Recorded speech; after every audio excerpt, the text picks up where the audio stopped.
thought you said earlier that all wars were about, oil and corporations. They are, but they're all religious-based, too. So they're all about religion and oil and corporations? Could be, and sure. Occasionally getting rid of the Nazis?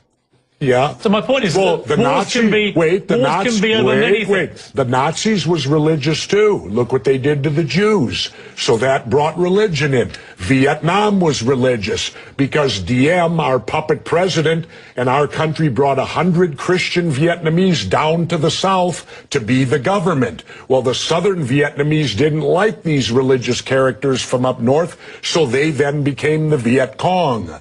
So all wars, pretty much in my lifetime, have had some religious basis, but certainly big business gets in there because wars are very profitable to certain big businesses. And of course, big business needs to be in the Middle East so that we can get the oil out of the Middle East, so we can get the lithium out of Afghanistan. You know, they discovered a vein of lithium there they say is worth $1 trillion. Well, what is lithium used for? Every cell phone, computer, and soon to be electric cars. Let's talk about why we're really there. We're not there. How does any of these wars affect our freedom in any way? The United States is not in any threat. They're not going to do a Normandy invasion on us, Al-Qaeda in Virginia. Yeah, but hang on, you're being slightly naive, aren't you? Because I'm not being naive, sir. I think you are being naive. No. Because I think that it's clear one of the main reasons that America went into Afghanistan was to try and get Al-Qaeda dismantled, the organization which committed the 9/11 atrocity. Really? Well, you don't think so? Well, how come Al-Qaeda put the heroin business out?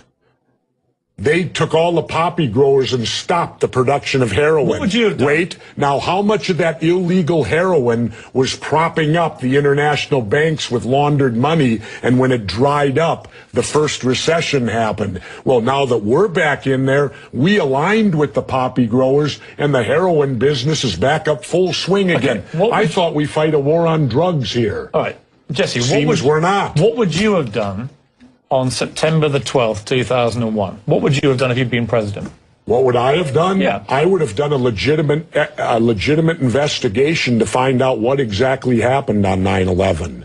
How did they know who did this so quickly like they did Lee Harvey Oswald?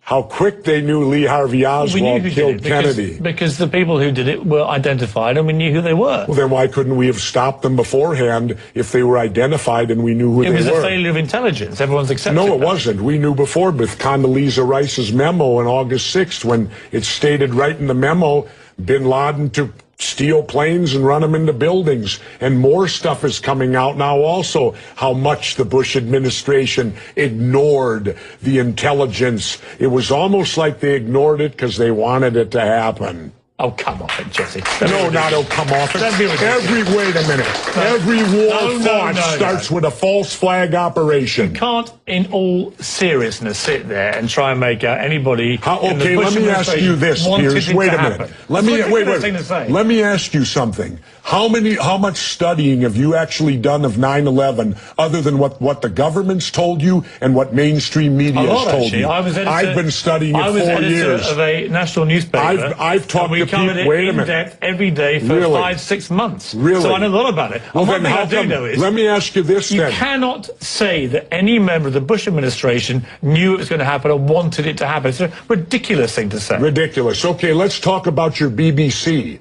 I have a tape of a BBC reporter broadcasting directly back to England talking about a third building has collapsed. World Trade Center Building 7 talks for 7 minutes. All the while she's talking, World Trade Center Building 7 is still standing right behind her. It didn't fall for another half hour. Yet they were doing a pre-broadcast back to England that, yes, it's true, you need to that take this a break building fell and it hadn't fallen yet. If you're trying to make out the British Broadcasting Company, one of the most respected news organisations in the world, was inventing huge buildings falling over, you need to have a break, Jesse. We'll come back after the break. Fairly heated debate about various theories that you have about 9/11 and so on. Let's move on to... and the government only has a theory. Right, well, the government has... No, this is a theory. Their theory is 19 Islamic radicals armed with box cutters defeated our multi-billion-dollar air defense system, all while conspiring with a bearded guy in a cave in Afghanistan. That is exactly what happened. That's their theory. No, that's not a theory, it's a fact. That's their theory. No, Jesse, that's a it's fact. I think you make some very sensible points, and you make some crackpot points. That's your opinion? Yes. How many people here think I make crackpot points? Yeah? One. How many think I make sensible points? You're in a minority, my good friend.